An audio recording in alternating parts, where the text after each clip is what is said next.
সরকারি যে কোনো প্রকল্পের টাকা ব্যাংকে নিতে হলে ব্যাংকের সাথে ডিবিটি লিঙ্কটা কিন্তু মাস্ট। এবার হতে পারে ব্যাংকের সাথে তোমার কোনো ডিবিটি লিঙ্ক করানো নেই, অথবা একটা ব্যাংকে ডিবিটি লিঙ্ক করানো আছে, তুমি চাইছো অন্য ব্যাংকে ডিবিটি লিঙ্কটা শিফট করতে। হ্যালো মাই বিউটিফুল পিপল, চলে এসেছি আবার একটা ইনফরমেটিভ ভিডিও নিয়ে। ডিবিটির লিঙ্ক নিয়ে আজকে কথা বলবো। ডিবিটির লিঙ্ক তোমরা কিভাবে ইনঅ্যাক্টিভ আইডি থেকে অ্যাক্টিভ আইডি করবে, আর তার সাথে আজকের এই একই ভিডিওতে একটা ব্যাংক থেকে অন্য ব্যাংকে কিভাবে ডিবিটি লিঙ্কটা তোমরা সুইচ করবে সেটাও দেখিয়ে দেবো। আজকে যেটা দেখাচ্ছি সেটা অনায়াসেই তোমরা ফোনের মাধ্যমেই করতে পারবে। আমি তোমাদের বোঝার সুবিধার জন্য ল্যাপটপের স্ক্রিনে চলে এসেছি। প্রথমে আমি তোমাদের দেখাবো তোমাদের ব্যাংকে ডিবিটি লিঙ্ক করানো আছে কিনা সেটা কি করে জানবে। তো ডিবিটি লিঙ্ক স্ট্যাটাস চেক করার জন্য প্রথমে এখানে সার্চ করে নেবে myaadhar.uidai.gov.in। তোমাদের সুবিধার জন্য ডেসক্রিপশন বক্সে প্রত্যেকটা লিঙ্কে দেওয়া থাকবে। একদম প্রথমে যে ওয়েবসাইট পাবে সেটাকেই ওপেন করতে হবে। তো এখানে আমি খুলে নিয়েছি। এরপর ফিঙ্গারপ্রিন্টের নিচেই লগ ইন বলে অপশান আছে, লগ ইন অপশানে ক্লিক করবে। এখানে আধার কার্ডের 12টা ডিজিট বসিয়ে ক্যাপচা পুট করে লগ ইন উইথ ওটিপি এই অপশানে ক্লিক করবে। আধারের সাথে লিঙ্ক করা যেই নাম্বার আছে সেই নাম্বারে ওটিপি ঢুকবে। ওটিপি এন্টার ওটিপির জায়গায় বসিয়ে লগ ইন অপশানে ক্লিক করবে। এরপর নেক্সট যে পেজটা ওপেন হবে সেখান থেকে ব্যাংক সিডিং স্ট্যাটাস এই অপশানে ক্লিক করবে। করার পরই তোমাদের দেখিয়ে দেবে তোমাদের কোন ব্যাংকের সাথে ডিবিটি লিঙ্ক করা আছে। যদি করা না থাকে সেক্ষেত্রে এখানে যে অ্যাক্টিভ দেখতে পাচ্ছ সবুজ রঙের, সেটা কিন্তু ইনঅ্যাক্টিভ বলে লেখা থাকবে। অ্যাক্টিভ মানে তোমার এই ব্যাংকের সাথে ডিবিটি লিঙ্ক করানো আছে, ইনঅ্যাক্টিভ মানে ডিবিটি লিঙ্ক করানো নেই। তো এখানে ইন্ডিয়ান ব্যাংকের সাথে ডিবিটি লিঙ্ক করানো আছে, কিন্তু আমি চাইছি ব্যাংকটা চেঞ্জ করে ইউকো ব্যাংক করতে। এর জন্য আবার চলে এসেছি গুগলের সার্চ বারে, সার্চ করে নেব NPCI। একদম প্রথম যে ওয়েবসাইট আছে সেটা ওপেন করে নেব। NPCI এর অফিসিয়াল পোর্টাল ওপেন হয়ে যাবে। এখান থেকে কাস্টমার যে অপশানটা আছে ওটাতে ক্লিক করবে। দেখবে লেখা আছে ভারত আধার সিডিং এনাবেল, এটাই আমরা ক্লিক করে নেব। এরপর নতুন যে পেজটা খুলবে একদম বাঁ দিকে থাকবে আধার সিডিং অথবা ডিশেডিং, এই অপশানটায় ক্লিক করে নেব। এখন একটা ব্যাংক থেকে অন্য ব্যাংকে ট্রান্সফার করার জন্য প্রথমে তোমাদের আধার কার্ডের ডিটেলস মানে নাম্বারটা এখানে পুট করতে হবে। এরপর এখন কোন ব্যাংকের সাথে তোমরা সুইচ করতে চাইছো সেই ব্যাংক তোমাকে সিলেক্ট করে নিতে হবে। এরপর বর্তমান যেই ব্যাংকের অ্যাকাউন্টের সাথে আমরা ডিবিটি লিঙ্ক করতে চাইছি সেই অ্যাকাউন্ট নাম্বার এখানে দিতে হবে, দিয়ে আর একবার কনফার্ম অ্যাকাউন্ট নাম্বার দুটো জায়গাতে বসাতে হবে। ডান দিকে একটা অপশান বলতে ভুলে গেছি, এটা কিন্তু আসল সিডিং অথবা ডিশেডিং। সিডিং মানে হচ্ছে ব্যাংকের সাথে আধার কার্ড লিঙ্ক করানো, আর ডিশেডিং মানে সেই ব্যাংকের সাথে আধার কার্ডের যে ডিবিটি লিঙ্ক সেটাকে উইথড্র করে নেওয়া। তিনটে অপশন পাবে। এখন যেহেতু একটা ব্যাংক থেকে অন্য ব্যাংকে আমি ট্রান্সফার করব, তাই 3 নম্বরে যে অপশানটা আছে সেই অপশানে ক্লিক করব। নিচের দিকে একটা চৌকো বক্স পাবে, সেটাতে ক্লিক করবে।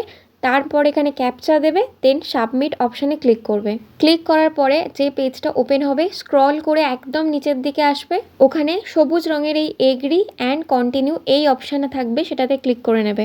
এরপর আধার নাম্বারের সাথে লিঙ্ক করা যে ফোন নাম্বার আছে সেখানে একটা ওটিপি ঢুকবে। ওটিপিটা বসানোর পরে আমাদের বলবে আমরা এই ব্যাংক থেকে এই ব্যাংকে সুইচ করতে চাইছি, তো সেটা কনফার্ম করতে সবুজ রঙের যে কনফার্ম বাটন আছে সেটায় ক্লিক করে দেবে। এখন কিছুটা সময় নেবে লোড নিতে, কিছুক্ষণ ওয়েট করলেই সাকসেসফুলের একটা নোটিফিকেশন স্ক্রিনে দেখতে পাবে। তবে ব্যাংক সিডিং হতে কিছুদিন সময় লাগে, তাই 2-3 দিন সময় দেবে। তারপর যেইভাবে একদম প্রথমে দেখালাম যে ডিবিটি লিঙ্ক কোন ব্যাংকের সাথে করা আছে, অ্যাক্টিভ আছে কিনা, সেইভাবে প্রথমে myaadhar.uid.gov.in এই ওয়েবসাইটে গিয়ে তোমরা চেক করতে পারো। এরপর তোমাদের দেখাবো যদি কোনো অ্যাকাউন্ট ইনঅ্যাক্টিভ থাকে, আগেরটা কিন্তু অ্যাক্টিভ ছিল, অন্য একটা ব্যাংকে ছিল, আমি আর একটা ব্যাংকে সুইচ করলাম। এবার অনেক সময় ডিবিটি লিঙ্ক কোনো ব্যাংকের সাথে অ্যাক্টিভ করাই থাকে না, সেক্ষেত্রে ইনঅ্যাক্টিভ যদি দেখায় সেক্ষেত্রে আমরা কি করব।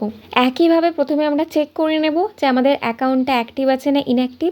তো সেটাই তোমাদের দেখিয়ে দিচ্ছি যে এই অ্যাকাউন্টটা কিন্তু ইনঅ্যাক্টিভ আছে। যেটা তোমরা মাই আধারের ওয়েবসাইট থেকে চেক করছো সেম জিনিসটা NPCI এর পোর্টাল থেকেও তোমরা চেক করতে পারবে ম্যাপিং অপশান থেকে। এখানে দেখো এই ব্যাংকটা কিন্তু ইনঅ্যাক্টিভ দেখাচ্ছে, মানে ডিবিটি লিঙ্ক কিন্তু কোনো ব্যাংকের সাথেই করানো নেই, তাই কোথাও কোনো টাকা ঢুকবে না। তো এই সিচুয়েশনে কি করতে হবে দেখে নাও। আবার চলে এসেছি NPCI এর পোর্টালে, ওখানে কাস্টমারে যাব, সেখান থেকে ভারত আধার সিডিং, তারপর আধার সিডিং অ্যান্ড ডিসিডিং। এরপর যেই ব্যাংক ইনঅ্যাক্টিভ দেখাচ্ছে সেই ব্যাংকের সাথে যেই আধার কার্ডটা যুক্ত সেই আধার কার্ডের ডিজিট এখানে বসাবে, মানে আধার কার্ডের 12টা নাম্বার। এরপরে আগের মতোই সিডিং অপশানে ক্লিক করবে। তবে এখন যেহেতু ফ্রেশ একটা অ্যাকাউন্টে আমরা ডিবিটি লিঙ্ক করতে চাইছি, তাই একদম প্রথমে যে অপশানটা থাকবে ওই অপশানে ক্লিক করে নেব, মানে ফ্রেশ সিডিং।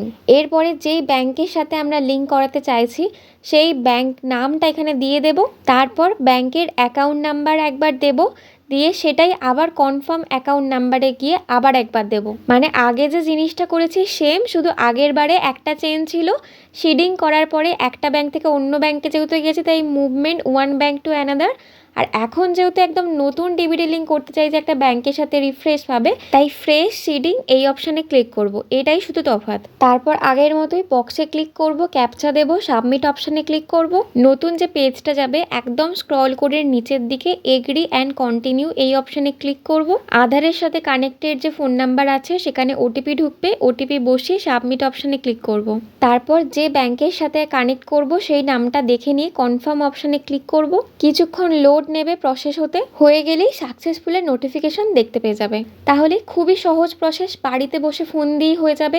এর জন্য ব্যাংকে বা অন্য কোথাও গিয়ে তোমাকে এই রোদের মধ্যে দাঁড়িয়ে থাকতে হবে না। শুধু কি তাই, আমাদের এখানে তো এইগুলো করার জন্য এক্সট্রা করে চার্জ পর্যন্ত নেয়। তাহলে ভিডিওটা দেখে কিছু তো উপকার হলো, তাহলে লাইক করতে কিন্তু ভুলবে না, আর পারলে অবশ্যই হাইপ করে দিও।